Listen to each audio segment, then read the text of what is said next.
This year marked 22 years since one of the darkest days in our history, a day that would change our city and the rest of the world forever. Every year around this time, we honor all the lives lost and give thanks to the men and women who risked their lives during rescue efforts. By now, we've all heard the horrifying stories told by survivors, and over the years, many pieces of footage has made its way onto the internet, all showing the destruction that took place in the financial district that Tuesday morning, and every last bit of it shows the horror happening right before our eyes. Many of the videos unfortunately show the last moments of individuals and everything that took place following the attacks. Now I have to take the opportunity to give a huge thanks to anyone and everyone who was down there recording that day. Anyone who was down there taking footage definitely risked their safety, and the truth is that without that footage, we might have a lot of unanswered questions. And I feel like not many people take into account how hard it must have been for these people to stand there and let the cameras roll while all of this was happening around them. They captured history as it unfolded, a dark history, but still very important not to let anybody forget about what happened that day. I also want to take a moment to say rest in peace to the two individuals we'll be discussing today,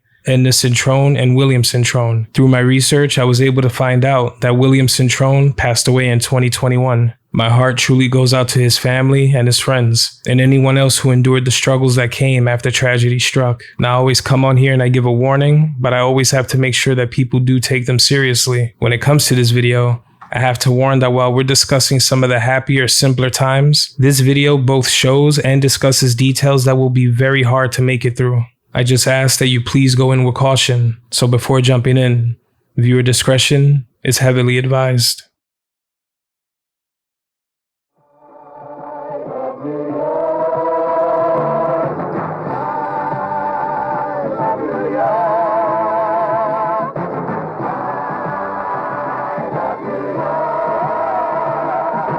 I live in New Hampshire, but I love New York.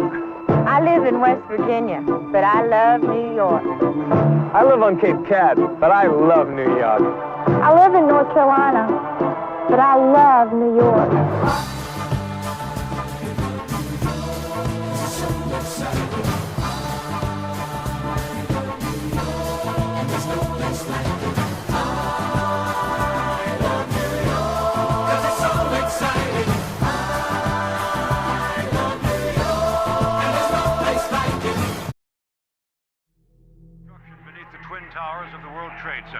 A massive underground explosion kills at least 7 people, injures 600 more, and demolishes a crowded path train station. It ends a day of wild terror. Thousands fled and hundreds were trapped by smoke and by flames. Power was cut and perhaps the largest rescue effort in New York's history was underway. But safety was hard to reach for men and women trapped on the upper floors. Many of them rushed to the roof, driven there by rising smoke. Just 30 minutes ago, we got our first look at the extent of the destruction caused by the explosion. As you can see, the force of the explosion was devastating, destroying everything nearby, leaving rubble where there had been walls. The lights came back on gradually through the night, as if the giant towers were waking slowly from their worst nightmare. For those stuck way upstairs, sorting it out was secondary to getting out.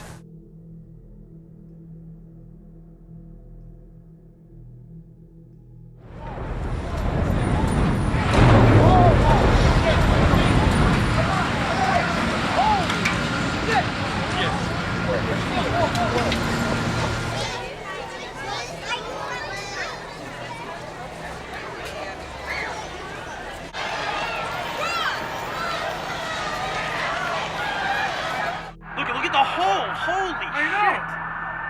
It was a plane? It was definitely a plane? They said a 737 plane. Steve. Think that was a suicide? If that was a terrorist attack, Yeah, that's what I'm saying. It's on. You know it, right?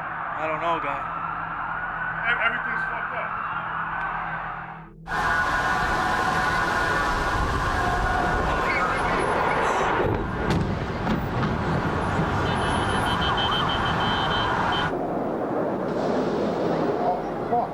Holy shit!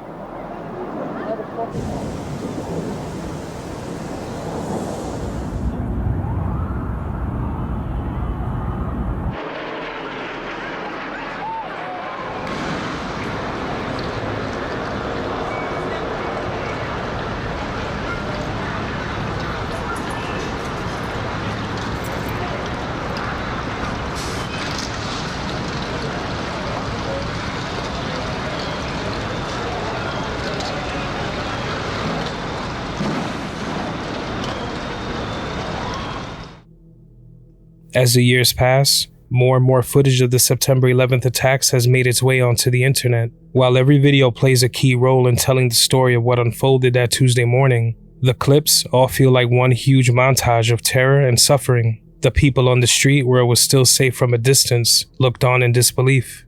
The people right at ground zero, shocked to find the chaos above, as debris, fire, and concrete came crashing toward them. Those still inside, trying their best to see through the darkness, fighting for air, and trying to make sense of what caused all this destruction. Some would make it out alive, but others couldn't be saved. The footage taken that day tells the story of the day the world changed. We witnessed the final moments of thousands, and sometimes it feels like this only hit a lot of us when we got older. Being downtown just a few minutes from the disaster myself on that very morning, it was hard to accept that so many lives had perished that way, and we all watched it happen right before our eyes. Many stories have been told, from those who made it out, to first responders, to the loved ones who lost someone that day, and from the many who looked on from rooftops and the streets. But the ones who never made it out alive, they had their own stories, a point of view from inside Ground Zero they'd never get a chance to share, with only parts of their horrifying stories captured on video. We're here to take a close at one of those stories in particular, captured on footage that shows the last moments of an individual and what must have felt to them like the end of the world. On today's episode of Evil Intentions, this is The Waving Woman, the story of Edna Cintron.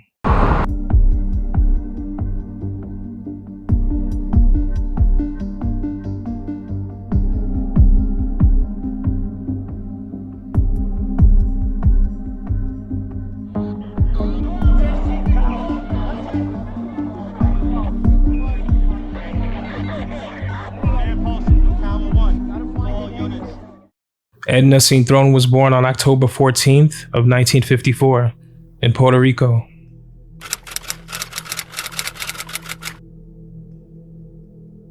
Edna was just 46 years old and a resident of East Elmhurst, Queens, where she resided with her husband William for about 9 years. According to reports, Edna came to New York City when she was about 5 years old, making the shift to the Big Apple with her mother around 1960, coming from Puerto Rico during the Great Migration, which we've discussed here before.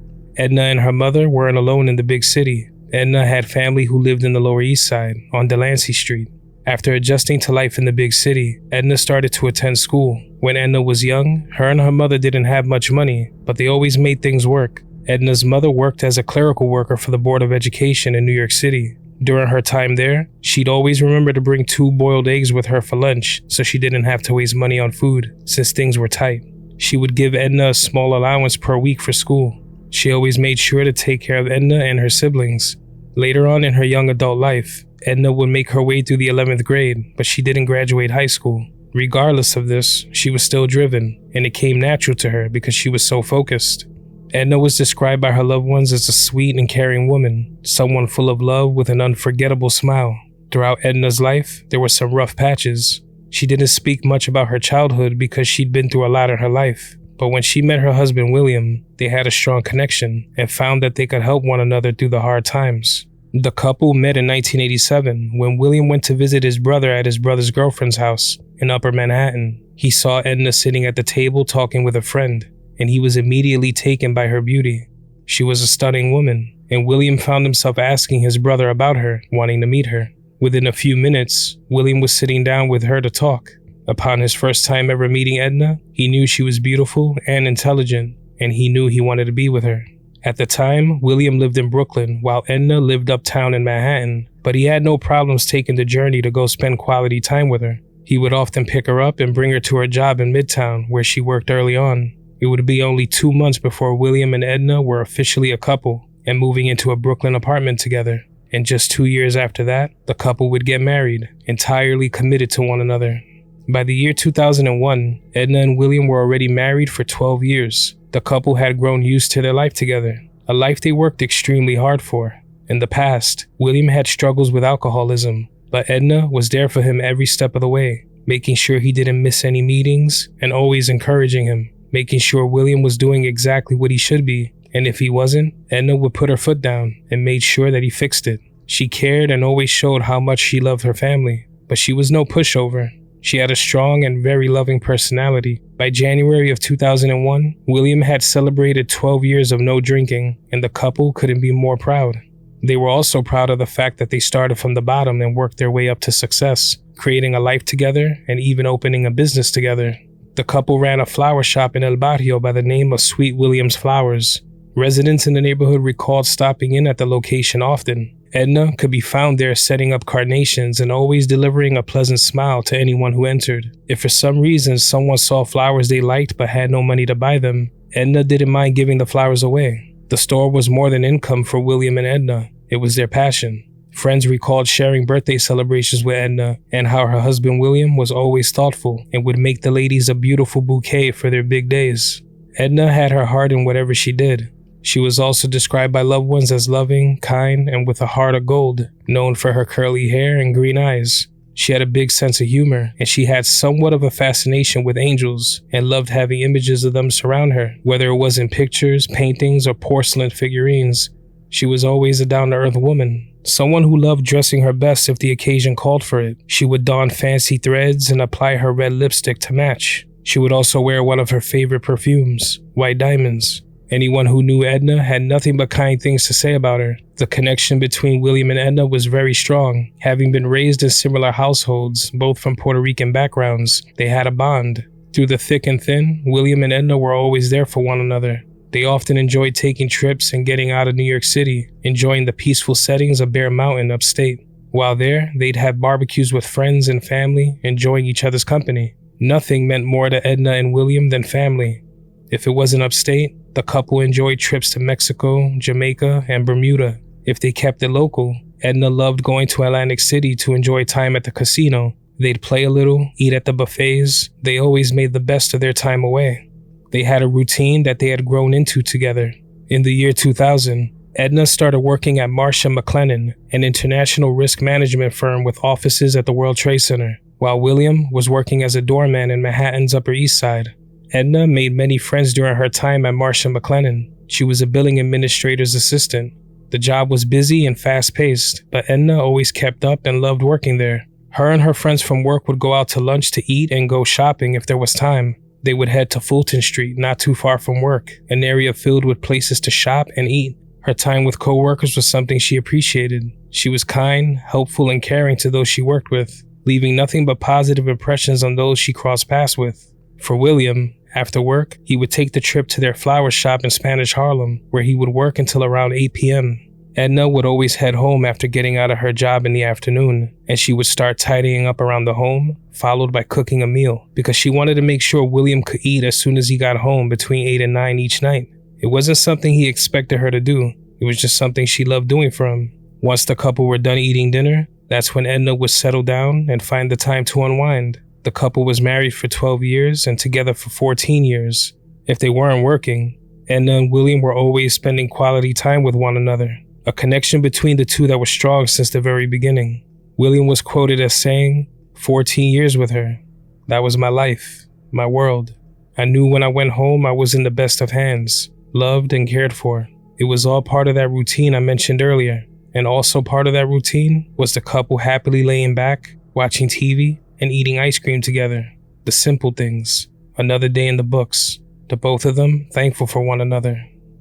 The fall of 2001 would have marked the 12-year wedding anniversary for Edna and William, but they would never have a chance to celebrate, because on that Tuesday morning, an unexpected and tragic turn of events would change our city and the world forever, and Edna was literally in the middle of all the chaos. The weather that Tuesday morning was nothing but clear skies. It was warm and beautiful. The school year had just started, and the city was as busy as it was any other day in the Big Apple. Marsh & McLennan had offices from the 93rd floor to the 100th floor of the North Tower. 840 employees were set to work across those floors. Another 934 people worked for the company in the offices they held in the South Tower. Edna worked on the 97th floor of the North Tower. Edna, her co-workers, and the rest of New York City went about their morning, completely unaware that at exactly 8:46 a.m., those beautiful blue skies and their normally routine morning would be tainted with clouds of black smoke and a level of destruction that nobody could even begin to fathom.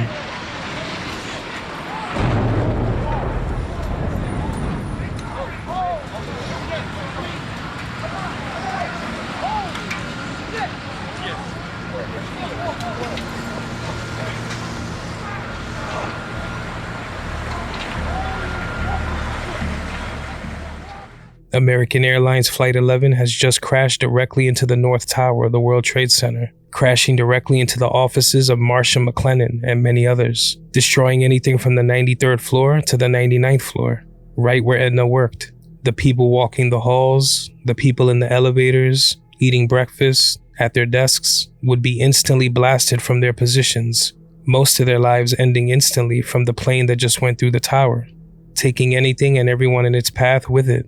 What was once a calm and busy work area had instantly turned into nothing short of a nightmare. The impact zone was a giant crater in the middle of the North Tower, showing the sheer chaos that had been created. Steel beams, concrete, glass, and fire rained down below onto pedestrians and first responders as thousands looked on from the street, trying to make sense of what exactly happened. It was already hard to accept that so many had perished in the crash alone, but the nightmare that morning was only just beginning. Many who had handheld cameras would go on to take countless pictures and videos, all displaying a familiar view of the horror that was unfolding. One woman named Cynthia Weil would begin capturing the terrifying event from her apartment on Duane Street, just a few blocks away from Ground Zero. In the footage, it's clear that she's shocked at what she's seeing and she can't wrap her head around it. To see something so devastating unfolding, to see the plane-shaped gash where cubicles and human lives once stood, it was hard to accept. But she kept on recording, and what she captured was much more tragic than she originally thought.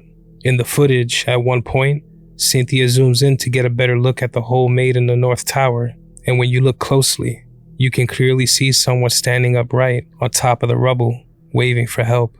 This person is believed to be Edna. Edna worked on the 97th floor, which would put her directly in the line of the plane's impact. Edna is seen standing on the edge of what would be the 94th floor, with nothing but destruction around her.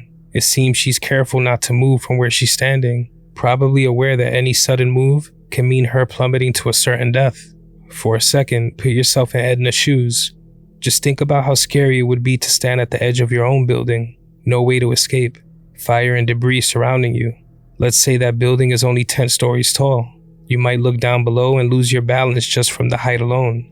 Edna was 94 stories up. She stood there, waving, not giving up hope of a rescue after such a catastrophic accident. But Edna didn't know what we know now, that this was no accident and nobody would be able to get to her.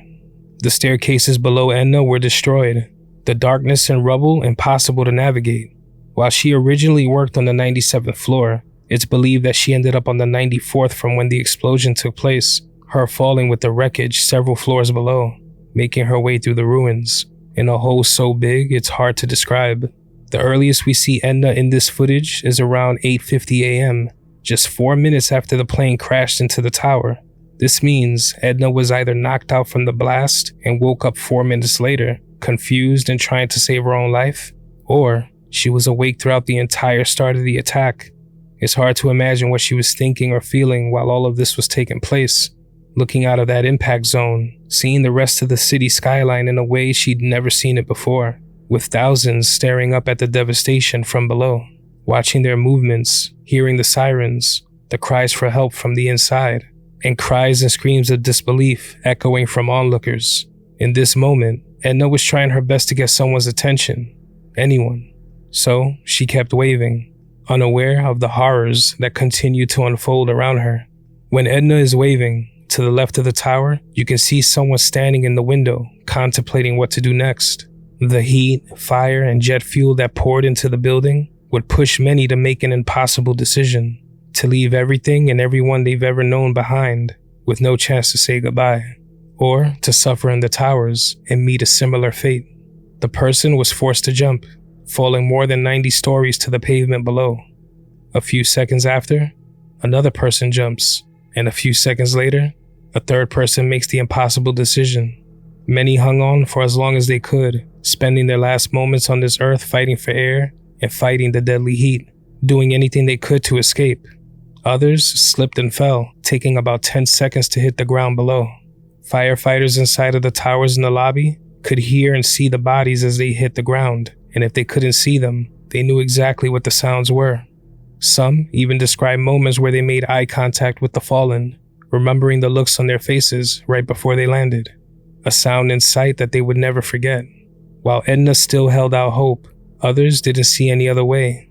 Above Edna, what looks like a man could be seen crawling his way out of the wreckage, making his way to 2 pillars where he stays.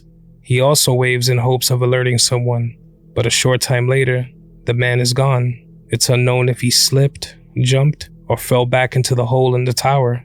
Above the impact zone, many would hang out of the windows, hugging the side of the tower while thick smoke poured out, showing just how fast the fire inside was spreading, with no possibility of putting it out. Some waved shirts, tablecloths, and waved their hands. Those taking pictures and videos as events unfolded had no choice but to watch as the minutes slowly passed, and the situation was quickly becoming worse.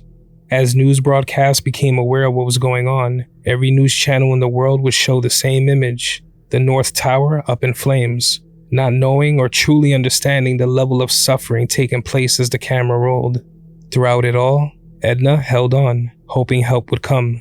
But at 9:03 a.m., that hope would only turn into more terror for Edna, because as she stood on the 94th floor, waving, another plane would crash into the South Tower, right behind her. She couldn't see what was going on, but she could certainly hear and feel it. From others who survived, it was said that if you were in the North Tower when the South Tower was hit, you felt the earth below you shake with an incredible force. This is no doubt what Edna felt as she stood there holding on, with nothing protecting her from stumbling out of the building. She could see part of the huge fireball that was created when the plane hit. She could see the paper flying through the sky. She could hear the screams from the street as thousands watched and ran for their lives. It was now clear that whatever was happening, whatever this was that she found herself in the middle of, it couldn't be accidental, and things had only gotten worse. While it was believed for some time that Edna jumped from the tower, this is not true, because you can still see Edna after the second plane hit, but this time, she wasn't waving. She was holding on. While the rest of the world now knew that what we were witnessing was a terrorist attack, those inside of the towers who survived the initial impact had no idea what happened. Their only focus was surviving. But as the rubble continued to fall and the fire raged on, there was no way to help them. People who were working at their desks less than 20 minutes ago were now more than 1,000 feet in the air, clinging to life. More and more bodies would come falling from the towers. It was said that over 200 people jumped or fell to their deaths on September 11th, with most victims coming from the North Tower and only 3 jumping from the South. While Edna stood in the middle of that hole, first responders risked their lives going into the towers trying to help, a lot of them knowing that this wasn't like any other situation they'd been in. This was different. When it came to this, they may never make it out alive.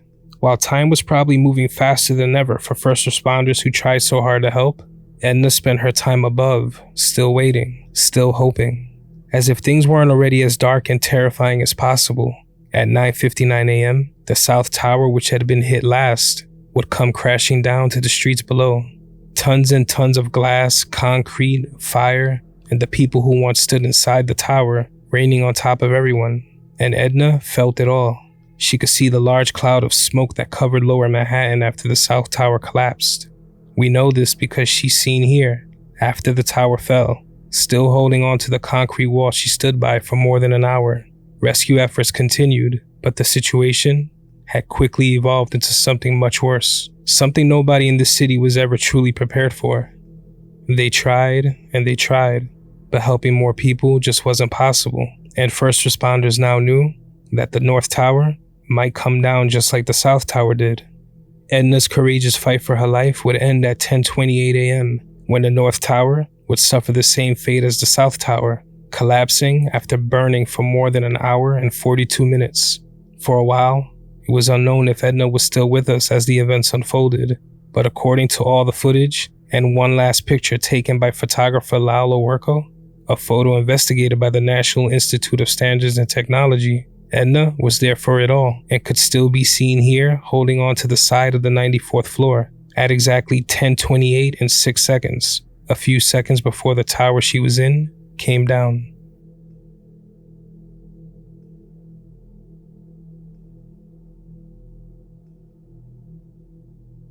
By this point, the entire city and world knew of the chaos taking place in New York City.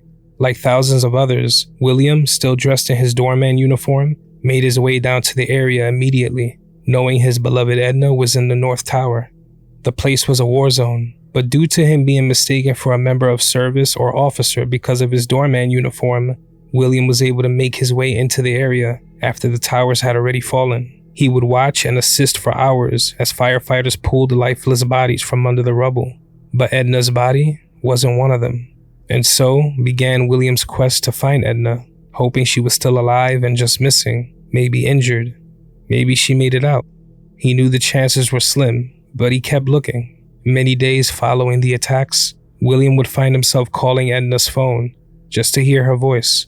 Her voice recording said, "Sorry I missed your call. Leave a message after the tone and I'll get back to you as soon as I can. Thank you for your call."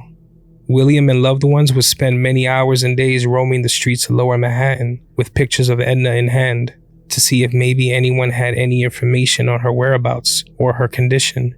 But that information never came.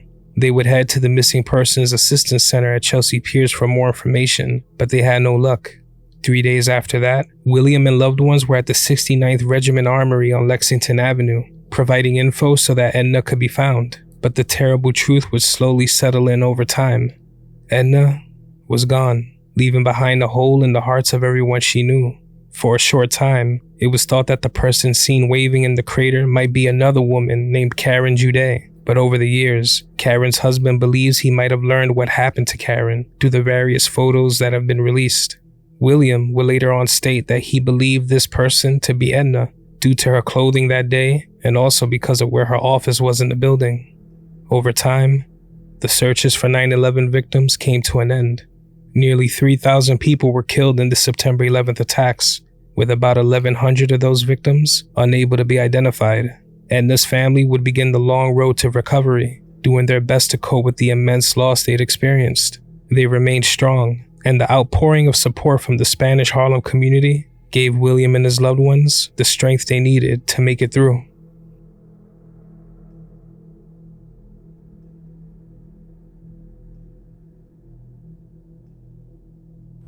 Diane, that doorman spent 10 hours at Ground Zero with rescue workers on September 11th looking for his wife.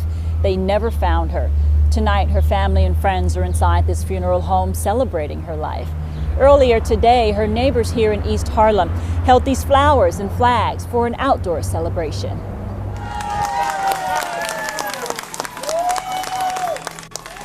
Hundreds of mourners clap, cheer, and cry as they release fistfuls of white balloons into the blue sky. The crowds stretch for blocks along 116th Street in East Harlem. They're holding long-stem red roses and miniature American flags in honor of Edna Cintron. I lost my wife. I lost something that means the world to me. William Cintron and his wife Edna were supposed to be celebrating their 12th wedding anniversary this fall. But instead of a romantic evening together, Cintron's coping with a broken heart. He says talking about his wife helps. He describes Edna as a down-to-earth kind of girl. She loved getting dressed up for special occasions, fancy dresses, and red lipstick. She would go to work, come out of work, she would go shopping, come home, cook without even taking off her clothes, just to feed me when I get home by 8:30. He says a strong commitment, a sense of humor, and their common Puerto Rican culture carried them through the tough times. They never had any little ones. Their small business was their passion. It's a flower shop in this neighborhood called Sweet Williams. Edna managed the books. She also managed to get in the door at Marsh & McLennan. The international risk management firm was on the 97th floor of Tower 1. In Spanish, Millie Lopez says it's an enormous tragedy to live through. People take turns sharing thoughts, poems, and prayers dedicated to William's wife, Edna. He releases white pigeons to carry the messages into the heavens. That was my better half. Okay, now it's taken away from me. Many people here say they'll miss their friendly florist. Steve Perner has known the couple since childhood. Sometimes she won't even charge you for the flowers. She'll bless you with the flowers sometimes. Janet Hernandez grew up with Cintron. And I'm always going to remember her by her smile and her warmness, and she had a heart of gold. Edna's husband William's heart doesn't rest easy when he thinks about how his wife died. He believes a clear evacuation order could have saved their lives. September 11th was the day the world changed. For most of us on the ground and at home, it was the most tragic event one could ever experience. But for those inside of the towers, even for some who made it out alive, for a moment, being inside those towers felt like the end of the world. A moment where many of us learned what evil truly was, witnessing the immense human suffering that took place right before our eyes. For those in the tower, nobody could ever imagine what those final moments were like. The world around you crumbling, death and destruction surrounding you, a sense of impending doom as all hope is lost. Edna's story is one of many from September 11th. Many of those stories sticking with us, imprinted in our minds, probably for as long as we live. But for these families, it's a loss so heavy that it begins to take form and changes every last thing about life as they know it. The victims of 9/11 left this earth without warning. They had no choice but to face those horrors. They fought for the chance to live, each and every one of them. Even if the person seen waving on the 94th floor wasn't Edna Cintron, her fight for life seen in videos and images remains the same. She wanted to stay, and she held out hope until the very end. She isn't just a waving woman. She had a life, loved ones she adored, and she was meant to live out the rest of her days with those she loved. She isn't a random name used to fuel conspiracy theories across the internet. She was a person, and when she was taken, the pain it left was very, very real. If you ever find yourself near the 9/11 memorial, take just a moment to remember all the lives lost and what they experienced that morning. Take a moment to honor Edna Cintron, the woman who never gave up hope, and the husband who never stopped trying to bring her home. Rest in peace to Edna Cintron and all the lives lost on September 11th of 2001, and my deepest condolences go out to their loved ones. You aren't forgotten.